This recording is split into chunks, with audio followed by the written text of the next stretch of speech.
بترولي بينادي تعالى خد حقك مني يا مسكين، ليه عايش في بلدنا عوام وبتاخد اللقمة من الطين. شوف قدوتنا صرف على هاله في برامج عدة ملايين، واخواتنا هنا مش شغال ولا لاقية حق التعليم.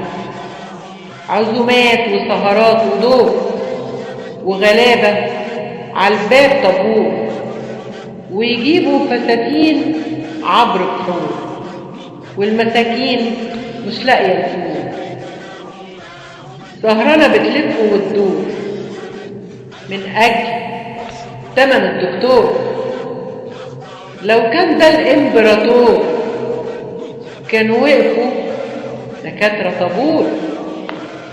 في قصورهم شغالة شباب تركوا ديارهم عبروا بلاد، رايحين بيدوروا على الحلم مكتوب في نهايته سراب.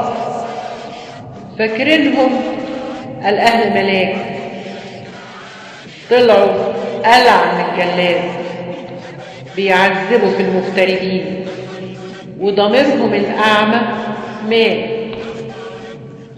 هي لو فيها خير لشبابها كانوا طلبوا التأشيرات.